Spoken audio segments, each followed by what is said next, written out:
நாடு முழுவதும் பல குற்ற சம்பவங்கள் நடந்துகிட்டு தான் இருக்கு. காவல்துறையினரும் விசாரிச்சுக்கிட்டு தான் இருக்காங்க. அது மாதிரியான பல குற்ற சம்பவங்களின் தொகுப்பு தான் நிகழ்தகவு.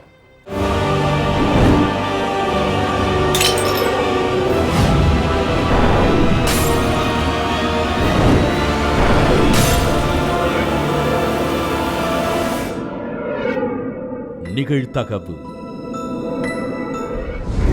பிரபல ஹோட்டலின் 3வது மாடியில் உள்ள 204ஆம் எண் அறையில் நடந்த பயங்கரம். நான் அவனை கொன்றுவிட்டேன் என அலறிய பெண். பாலியல் தொல்லை கொடுத்த தாய் மாமனுக்கு நேர்ந்த கதி. போட்டோக்கள் வீடியோக்களை வெளியிடுவேன் என மிரட்டிய நபரை சுத்தியலால் அடித்து கொன்று பழி தீர்த்த கொடூரம். வா பழைய கதையை தீர்த்து கொள்ளலாம் என அழைத்து மண்டையை பிளந்த மருமகள். நடந்தது என்ன?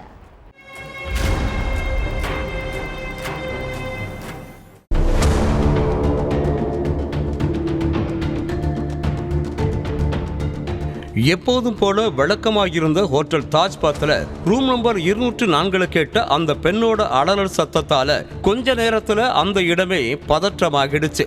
என்னன்னு தெரியாம பயத்துல அந்த அறைக்கு ஓடிப்போன ஊழியர்கள் கதவை திறந்து பார்த்தபோது அங்க ஒரு பெண் தலைவிரி கோலத்துல முகத்துல ரத்தத்தோடும் கையில சுத்தியலோடும் வெறி பிடிச்ச மாதிரி உட்கார்ந்துட்டு நான் அவனை கொன்னுட்டேன்னு அலறி இருக்காங்க.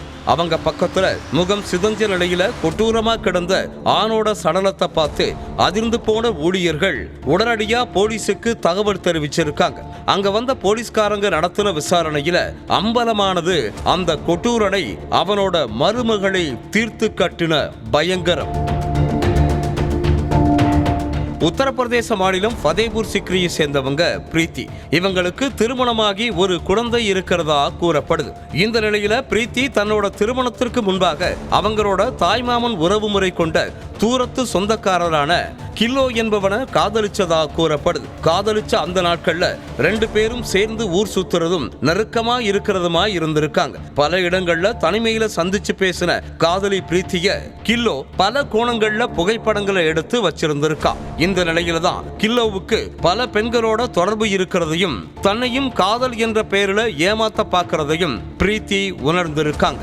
இதனால கில்லோவோட காதலை முறிச்சும் இருக்காங்க. ஆனா கில்லோ இவங்களை விடாம துரத்தி வந்து உன்னோட தனிமையில இருந்த போட்டோவை எல்லார்கிட்டையும் காட்டிடுவேன்னு மிரட்டுனதா சொல்லப்படுது.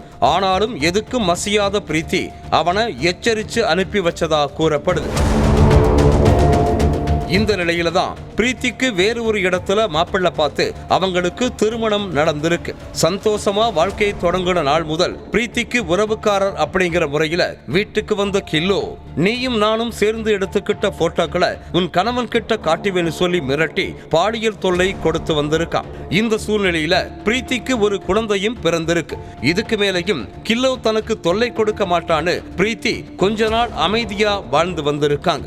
ஆனாலும் வெறி அடங்காத கில்லோ மீண்டும் அவங்கள வாழ விடாம வேதனையை கொடுத்திருக்கா.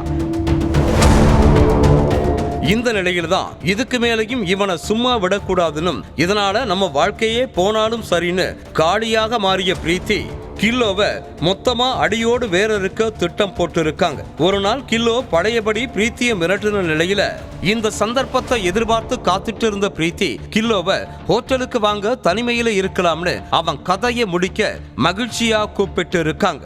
இவ்வளவு நாள் தன்னை நம்பின ஒரு பெண்ணோட வாழ்க்கையை கெடுத்த கில்லோ முதல் முறையா பிரீத்தியோட பேச்சை நம்பி எலி பொறியில சிக்கிறது போல போய் சிக்கி இருக்கான். சொன்னது போல இட்டவரா ஸ்கொயர்ல உள்ள ஹோட்டல் தாஜ் 10க்கு போன கில்லோ ரூம் நம்பர் 204 புக் பண்ணிட்டு காத்திருந்த நிலையில அங்க பிரீத்தி ஒரு கையில சுத்தியலை எடுத்துட்டு சிரிச்ச முகத்தோட வந்திருக்காங்க.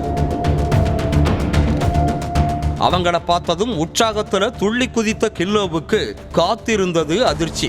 ரூம்ல குசியா பேச்சு கொடுத்த பிரீத்தி சட்டன முகம் மாறி போய் என்ன வாழவே விடமாட்டியான்னு ரத்த வெறி பிடிச்ச ஒரு ஓனாய் போல அவன் மேல பாஞ்சிருக்காங்க.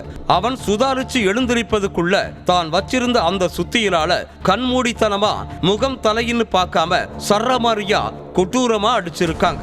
அப்படியே ரத்த வெள்ளத்துல துடிக்க பிரீத்தியோட கண்ணு முன்னாலேயே கில்லோ உயிரை விட்டதா சொல்லப்படுது. விசாரணையோட முடிவுல பிரீத்தியை கைது பண்ண போலீஸ்காரங்க கில்லோவோட சடலத்தை கைப்பற்றி பிரேத பரிசோதனைக்கு அனுப்பி வச்சாங்க. மனநலம் பாதிக்கப்பட்ட 5 வயது சிறுவன் கொடூர கொலை.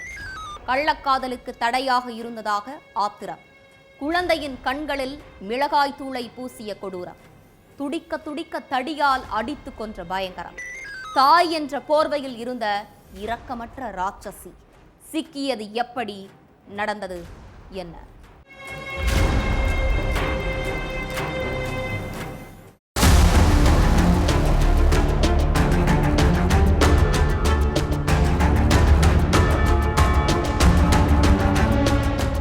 அன்னைக்கு அந்த வீட்டுல கேட்ட சத்தம் அந்த பகுதி மக்களையே நிலை குலைய வச்சது. அம்மா கண்ணு எரியுதுன்னு கேட்டுட்டு இருந்த சத்தம் கடைசியில அம்மா அம்மான்னு நின்னு போச்சு.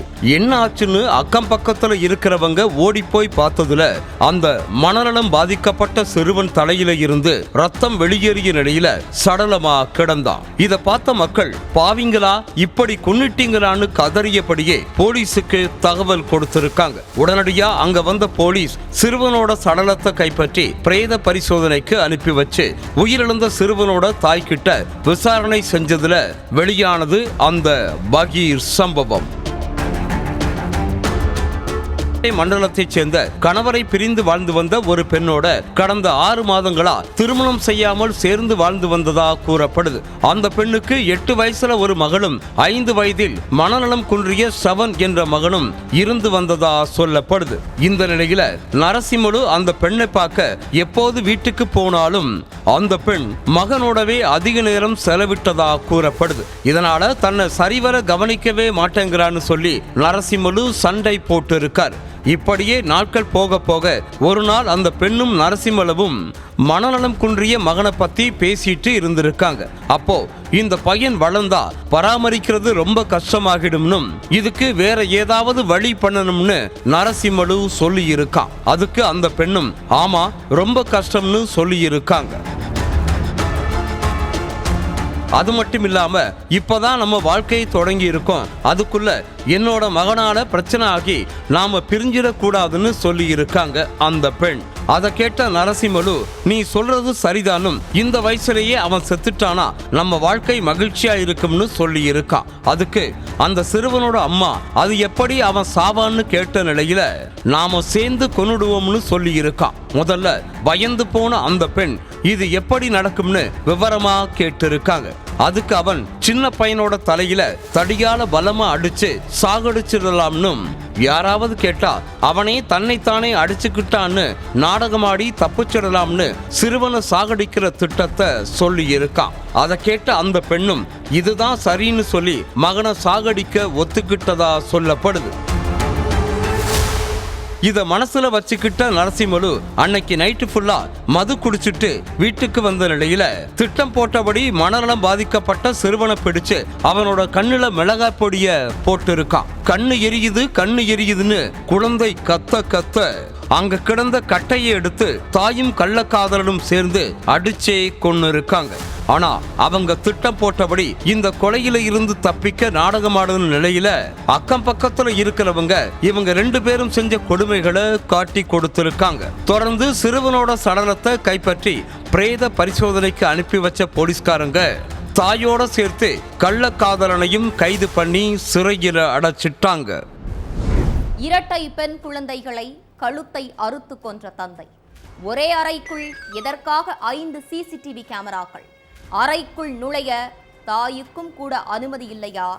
வீடு முழுக்க வழிந்தோடிய 2 பிஞ்சுகளின் ரத்தம், 2 மழலை செல்வங்களின் உயிரை பறித்தது மதுபோதையா, மாந்திரீகமா, மனநலம் பாதிப்பா? அந்த கடைசி இரவுக்கு முன் கொலைகாரனிடம் செல்போனில் பேசியது யார்? மர்மம் நிறைந்த இரட்டை பெண் குழந்தைகளின் கொடூர கொலையின் பின்னணி என்ன?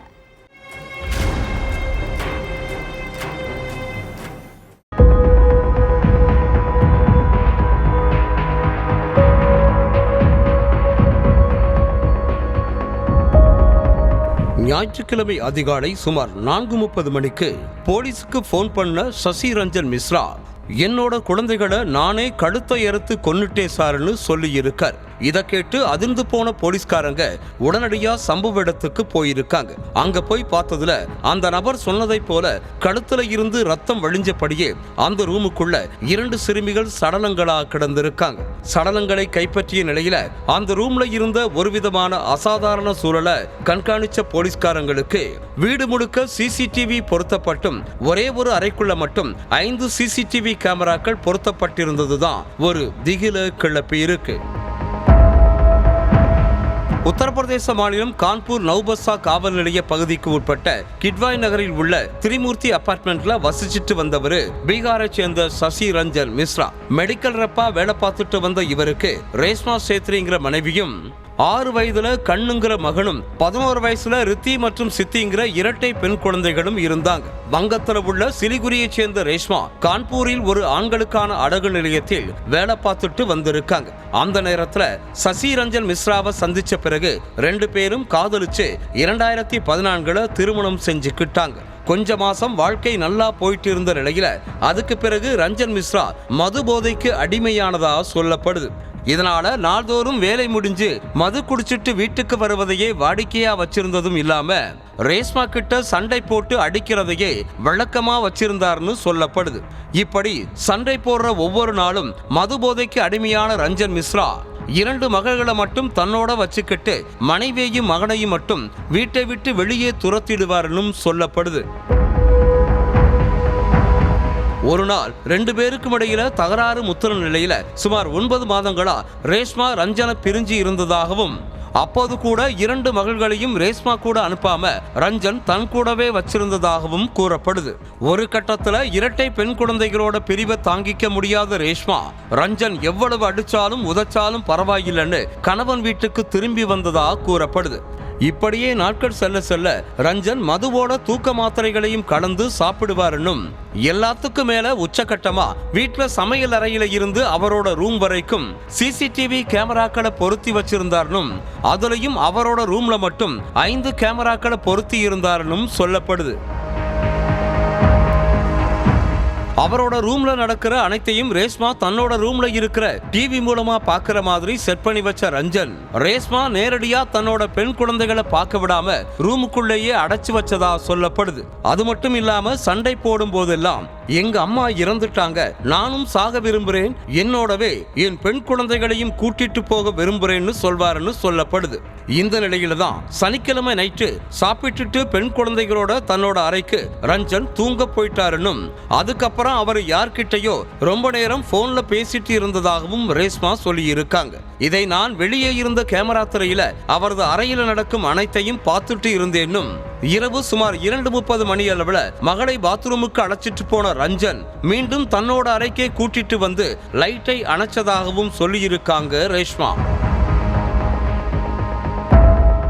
அதுக்கு பிறகு நான் அவரோட அறையின் கதவு ஜன்னல்களை கவனிச்சேன்னும் ஆனா எந்த அசைவோ சத்தமோ கேட்காததால எல்லோரும் தூங்கிட்டாங்கன்னு முடிவு பண்ணி தானும் படுத்து தூங்கிச்சேன்னும் அதுக்கு பிறகு கொலை எப்போ நடந்துச்சுன்னு எனக்கு தெரியாதுன்னும் கதறி அழுதுட்டே சொல்லி இருக்காங்க. முடிவுல ரஞ்சன் மிஸ்ராவை கைது செஞ்ச போலீஸ்காரங்க இந்த கொலையின் பின்னணியில இருக்கிற 5க்கும் மேற்பட்ட சிசிடிவி கேமராக்கள், அவர் யாரோட அந்த நேரத்துல போன்ல பேசினாரு, எதுக்காக குழந்தைகளோட தனி அறையில இருந்தாருன்னு இப்படி பல மர்மங்களை பத்தி விசாரணை செஞ்சுட்டு வர்றாங்க. ஒவ்வொரு குற்றங்களின் முடிவும் சட்டத்தின் கையில். விசாரணை தொடரும். பார்க்கலாம் அடுத்த நிகழ்தகவல்.